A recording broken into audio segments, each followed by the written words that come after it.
Story 1: The Shadow in the Woods. I always loved camping, especially deep in the woods where you can escape the world. One weekend, my friends and I decided to set up camp in a remote part of the forest, far away from any civilization. The first night was peaceful, just us around the campfire, laughing and telling ghost stories. But as the fire died down and we all started settling into our tents, the atmosphere changed. It must have been around 2 a.m. when I woke up to a strange sound. At first, I thought it was just the wind rustling through the trees, but then I heard it again, a faint, whispering voice. I froze, listening closely. It was coming from the edge of our campsite. I peeked out of my tent, and that's when I saw it, a shadowy figure standing just beyond the tree line. I couldn't make out any features, but I knew it wasn't one of my friends. The figure didn't move, didn't speak, just stood there, watching. My heart raced as I debated whether to wake my friends. But as I turned to nudge the person next to me, the figure suddenly disappeared into the darkness. I spent the rest of the night wide awake, staring at the spot where I had seen it, too terrified to close my eyes. The next morning, I asked my friends if they had seen anything, but no one had. I tried to shake it off as a trick of the light or my imagination, but deep down, I knew what I had seen was real. We packed up and left that day, and I've never been back to that forest since. Story 2: The Unseen Visitor. A few years ago, I decided to go camping alone, something I'd done plenty of times before.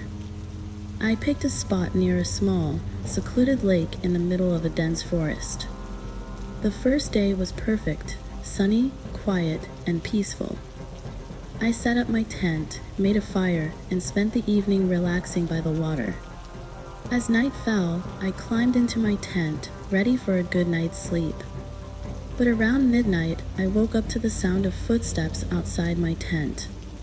They were slow, deliberate, as if someone was circling my campsite. I held my breath, straining to hear more. The footsteps stopped right outside my tent, and for a moment, everything was silent. Suddenly, the fabric of my tent started to move, as if someone was brushing their hand along it. My heart pounded in my chest as I reached for the flashlight, but when I flicked it on, there was nothing there. The footsteps continued, though, now moving away from my tent. I didn't dare move until the first light of dawn. In the morning, I found footprints all around my campsite, large and deep, like a human's, but oddly spaced, as if whoever, or whatever, it was had an unnatural gait.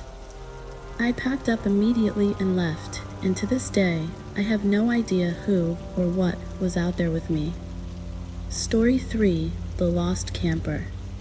This happened to me and my friends last summer. We had planned a camping trip in a forest known for its scenic beauty, but also for its history of strange disappearances. We didn't think much of it, assuming the stories were just that, stories. On our second night, we were sitting around the campfire when we heard a voice calling out from the darkness.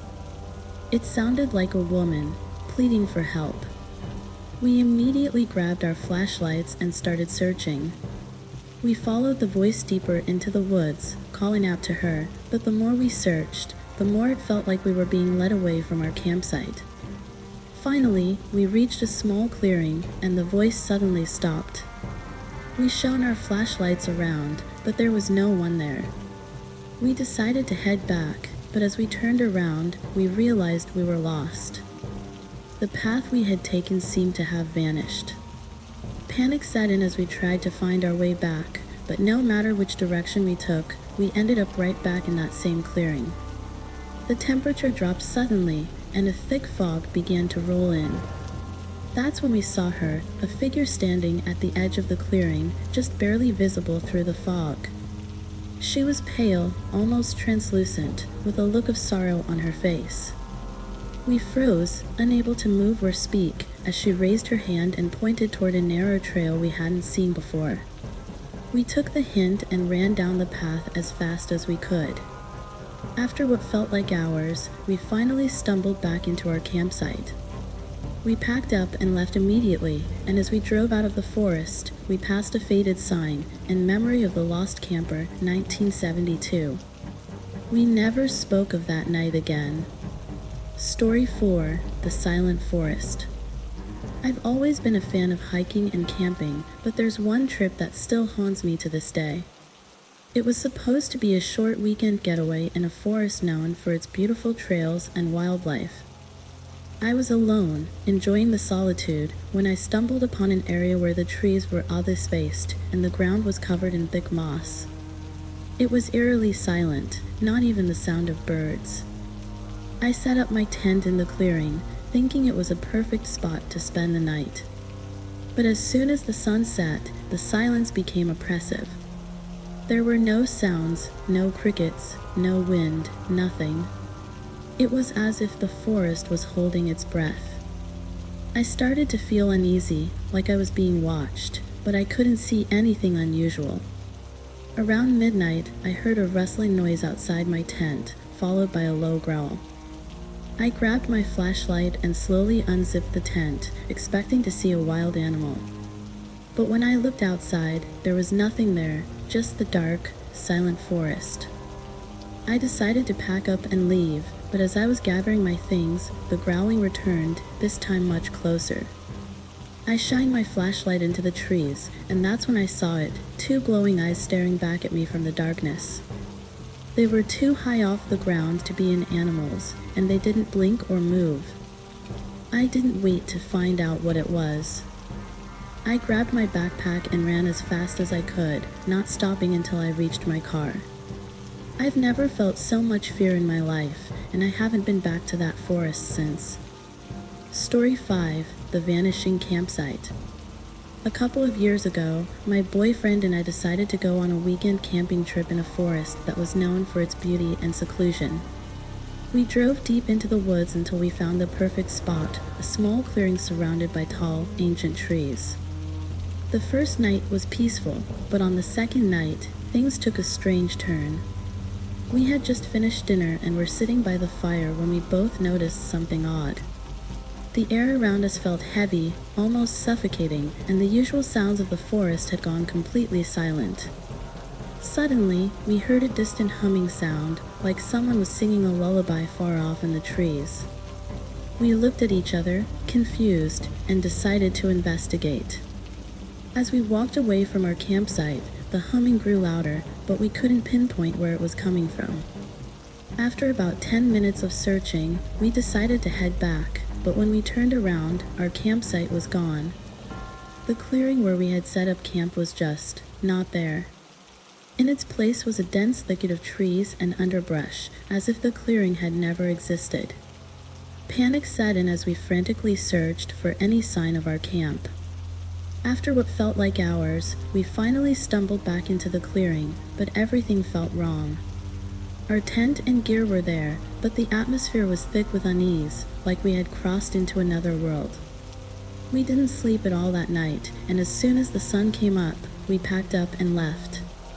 To this day, we still can't explain what happened, but we both agreed never to go back to that forest. Story 6, The Whispering Pines. A few friends and I went camping in a forest known for its tall, whispering pines. The locals had told us stories about strange occurrences, but we shrugged them off as myths and legends. The first night was uneventful, just us enjoying the peace and quiet. But on the second night, things got weird. As we sat around the campfire, we started hearing whispers coming from the trees. At first, we thought it was the wind, but the whispers grew louder, and we could make out distinct words, our names. We were freaked out, but tried to brush it off, convincing ourselves it was just our imagination. That night, as I lay in my tent, the whispering continued. It felt like it was right outside my tent, surrounding me. I couldn't sleep, so I just lay there, listening, trying to make sense of the words. Suddenly, my tent started to shake violently, as if something was trying to get in. I screamed for my friends, and they came rushing out of their tents, but by the time they got to me, the shaking had stopped. We were all on edge, and no one wanted to go back to sleep. The next morning, we packed up and left, but as we were leaving, I noticed something strange. The trees around our campsite were covered in deep, scratch marks as if something had clawed at them. We never found